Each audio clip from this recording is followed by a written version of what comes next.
Halo semua, saat ini kami dari kelompok 2 mata kuliah bimbingan dan konseling akan melakukan wawancara di SMA Negeri 3 Tondano.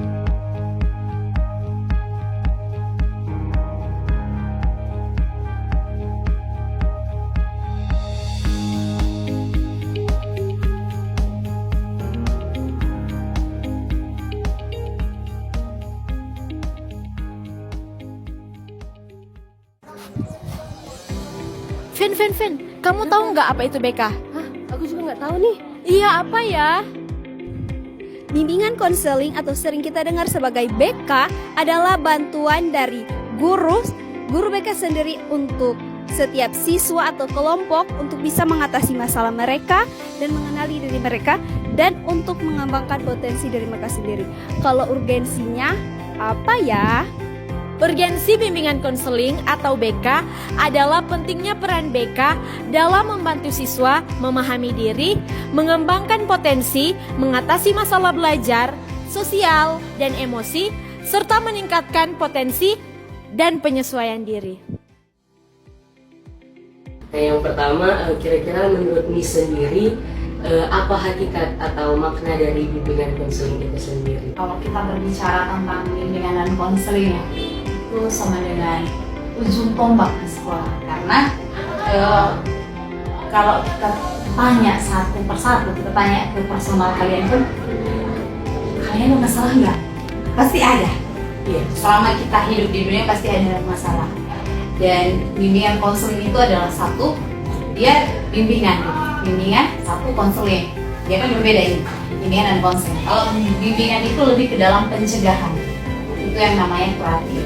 Dan juga konseling itu lebih ke dalam kita pribadi penyelesaian masalahnya itu kuratif, penyelesaian, bukan lagi dicegah. Kalau bimbingan itu kita kan, misalnya ini contoh ya, jangan merokok karena merokok begini, itu kan penjelasan secara umum, itulah istilah bimbingan. Tapi kalau konseling, bagaimana kita menangani anak kecemasan, itu istilahnya konseling. Itu bahasa yang mungkin gampang yang kalian pahami.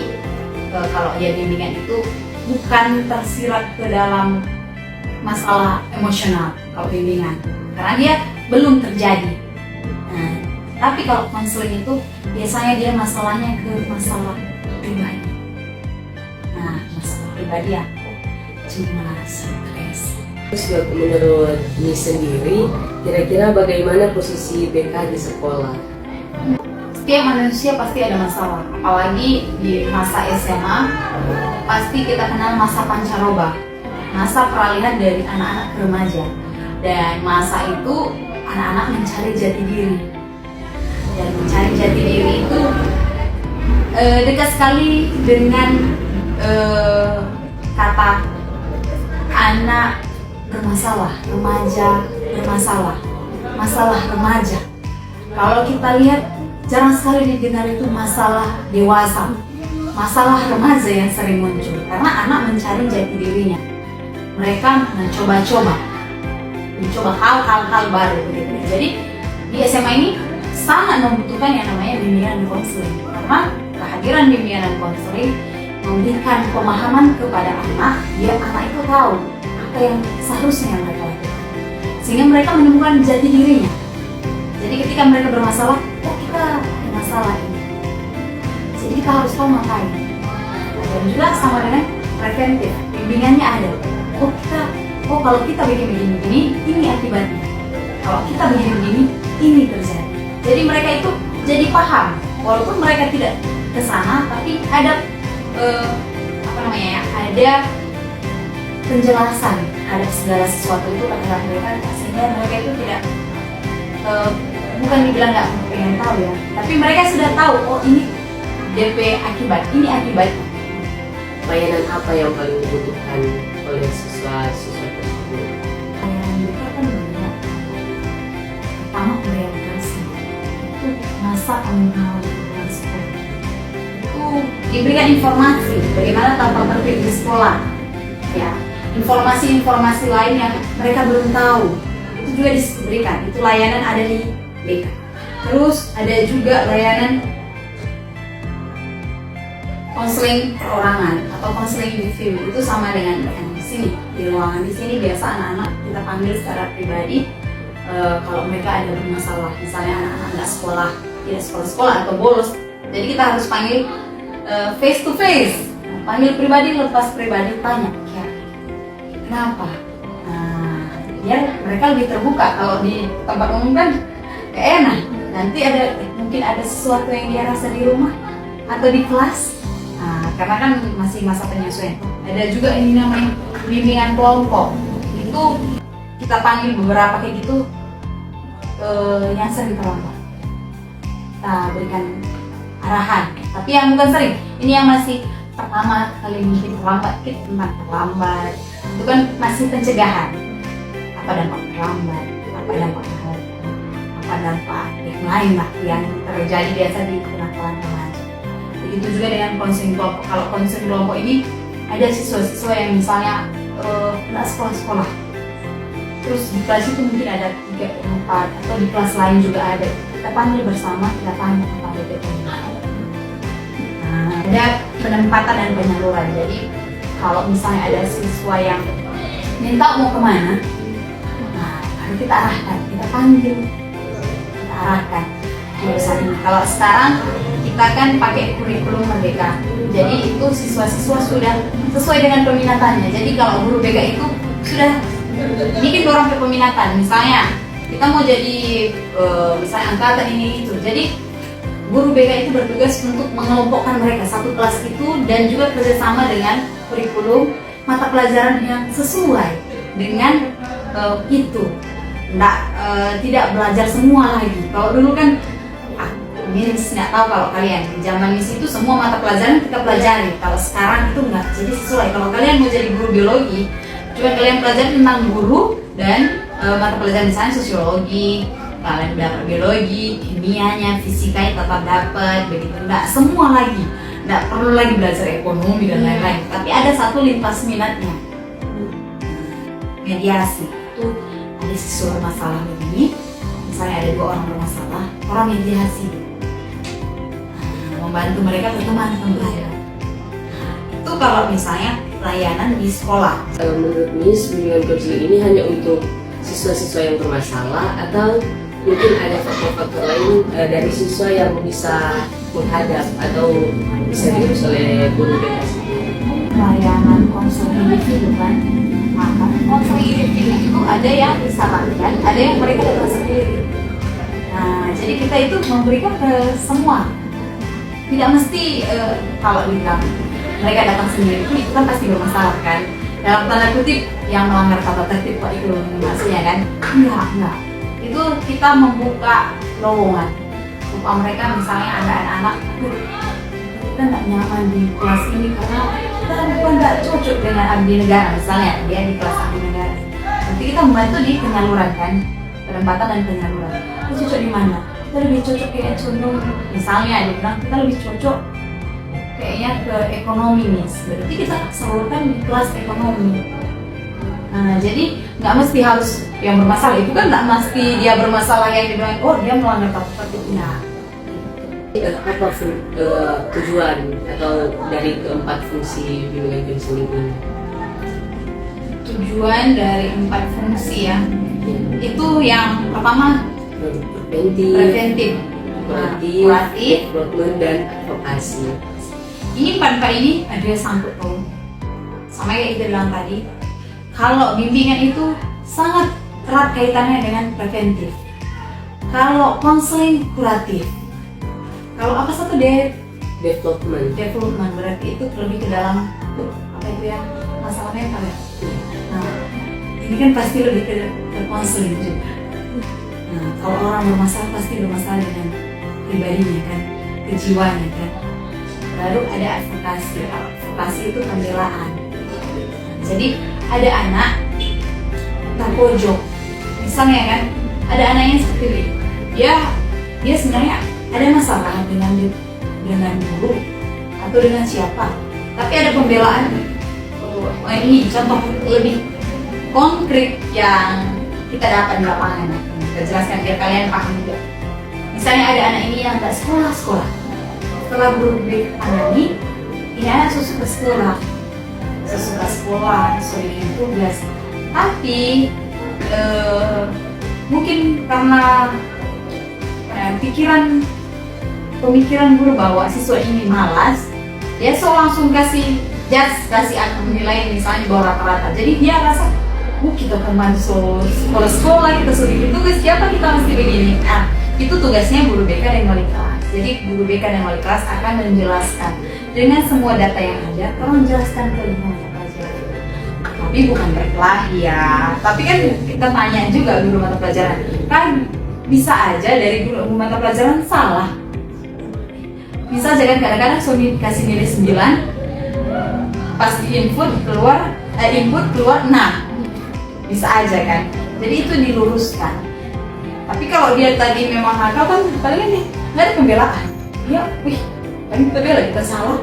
Itu advokasi. Jadi 4 fungsi ini sangat ada sampai gitu. Nah, kira-kira guru BK sendiri ini punya kode etiknya atau tidak? Iya, kita semenjak jadi mahasiswa pun itu ada kode etik yang ada di BK ya.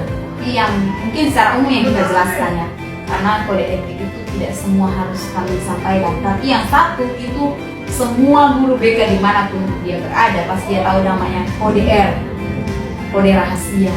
Jadi guru BK itu nggak boleh ngomong cerita sana sini.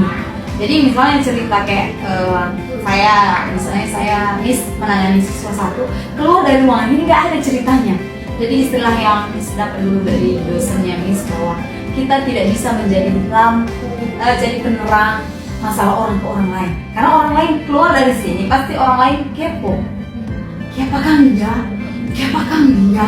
Nah, jadi makanya ini ada ruangan khusus juga, ruang konseling ini tempatnya tertutup karena pembicara sampai di sini. Ketika anak keluar, sekalipun itu masalahnya termasuk aib buat orang lain, aib buat keluarga, sampai di sini kita cari solusinya yang terbaik. Bukan kita menjelekkan dia tadi, misalnya contoh anak tekduk, kita nggak bisa bilang ke orang lain dia tekduk sana. Jadi peran itu sebagai guru BK itu kode etik yang kami harus pegang, yang kami juga selalu itu ketika sosialisasi dan juga di masa orientasi, karena juga di masa orientasi itu kami juga bawa materi, pasti kami sampaikan bahwa guru BK itu pegang asas rahasia dengan kode R. Miss, kira-kira bagaimana dampak layanan BK terhadap pembentukan karakter dan kedisiplinan dari siswa itu sendiri? Dampaknya sangat berdampak ya. Kayaknya kita tadi sempat singgung juga, karena ini BK dan disiplin itu berdekatan. Itu kalau rumah kayaknya maslahan. Kalau dengan karakter itu satu lingkup. Karena begini, BK itu yang dituntut di situ bukan nilai, tapi karakter yang bagus. Kalau guru mata pelajaran dia memberikan nilai kepada siswa, tapi guru BK itu menilai anak dengan karakternya. Ada perubahan nggak setelah keluar dari ruang BK? Kalau tadi contoh ini contoh yang gampang yang kita sampaikan. Misalnya ada anak yang malas sekolah, dalam tanda kutip malas sekolah karena mungkin ya ada masalah di rumah atau di sekolah yang orang dapat. Kita panggil siswanya, kita bercerita, dan ketika kita cerita anak sudah rasa lega, aman, nyaman. Akhirnya kita lihat ini anak ada nggak perubahannya. Itu penilaian karakter. Kalau karakternya dia sudah bagus-bagus, sudah sekolah-sekolah tidak melanggar tata tertib, dan kita lihat dia berkarakternya baik. Jadi itu bisa dibilang satu. Jadi BK karakter dan tata tertib itu adalah salah satu satuan yang tak bisa dipisah. Kira-kira dalam mengurus atau menghadapi masalah siswa, apakah ada tantangan tersendiri dalam diri Miss dalam melaksanakan tugas Miss sebagai guru pembinaan yang tinggi di SMA Negeri 3? Kalau dibilang tantangannya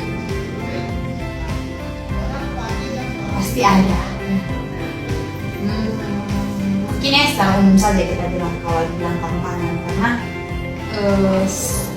pekerjaan ini sama dengan langsung menjadi orang tua yang selalu dituakan, karena kalian pun suatu saat akan jadi guru, dan kalian pun dengan pengalaman yang minim, kalian harus dianggap oleh masyarakat, dianggap oleh teman-teman sejawat kalau kalian itu adalah the best, kan begitu.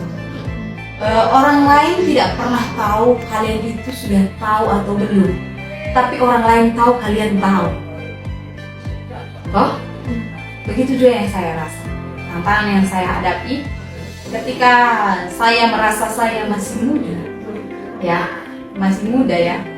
Kadang-kadang bisa bilang baku bawa apa bahasa Indonesia ya, berteman, baku bawa, kalau orang Manado bilang baku bawa dengan siswa.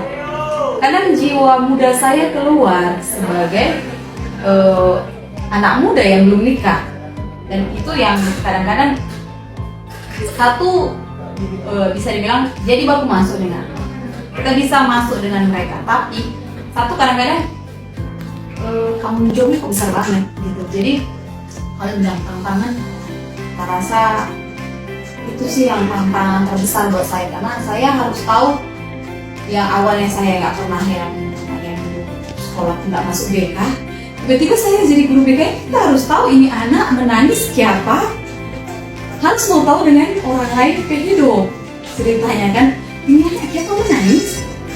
Dengan ilmu yang saya dapat di kuliah dan apa yang saya dapat di lapangan, jam terbang itu sangat begitu. Jadi kalau kita sudah, saya rasa itu sih kalau dalam tantangan, itu sih tantangan terbesar, karena belum nikah, belum pernah punya anak, belum tahu urus anak, tiba-tiba sudah harus mengurus anak gitu. Itu sih yang kita rasa tantangannya. Dan mungkin kan tadi membahas banyak sekali masalah-masalah siswa. Nah, biasanya kan faktor utama dalam masalah karakter atau mental siswa itu dari keluarga atau orang tua sendiri. Nah, kira-kira di SMA Negeri 3 ini sejauh apakah orang tua itu dari siswa sudah terlibat dalam proses konseling siswa, atau ketika siswa mendapatkan masalah hanya melibatkan siswa itu sendiri? Kalau di sekolah ini kami selalu bekerjasama dengan orang tua, karena kalau di sekolah, kalau istilahnya saya itu, kami sekolah ini satu tubuh, kaki kiri orang tua, kaki kanan sekolah.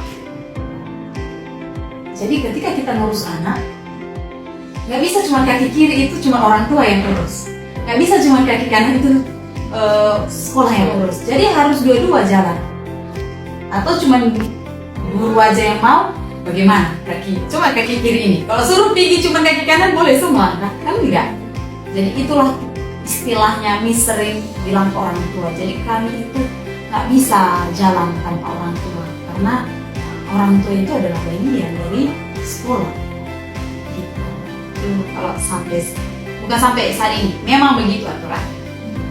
Mungkin dalam hal ini apakah sendiri pernah bertemu dengan orang tua yang mungkin tidak terlalu peduli terhadap masalah dari anaknya?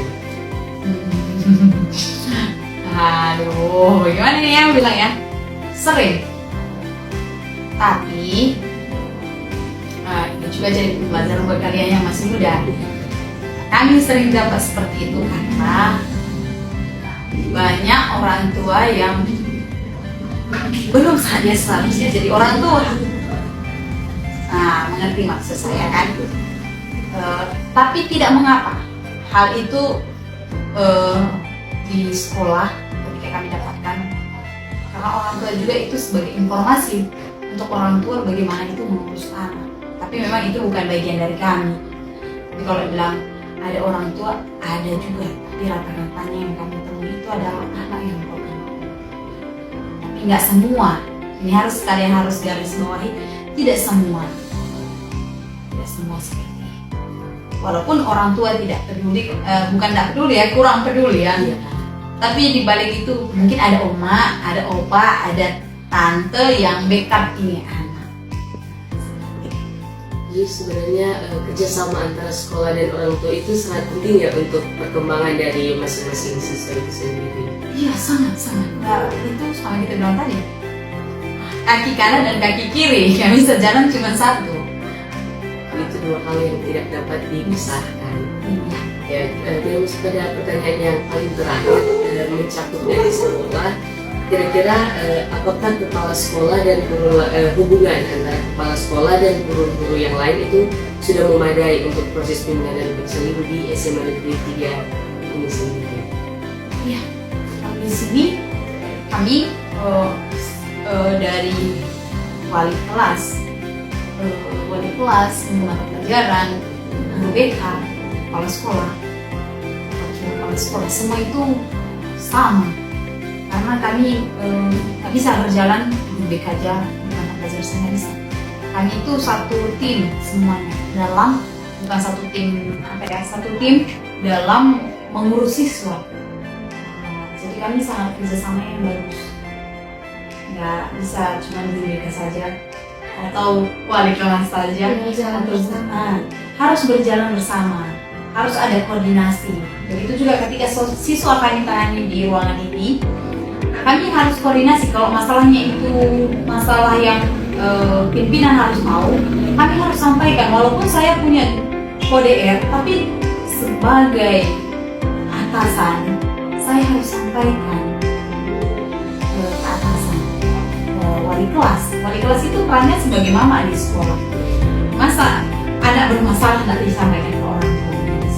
Itu harus disampaikan. Dan itu juga dengan kepala sekolah. Mungkin ada anak-anak bermasalah yang misalnya contoh tawuran, apakah ada yang dibuat kepala sekolah, apakah cuma informasi kan tidak.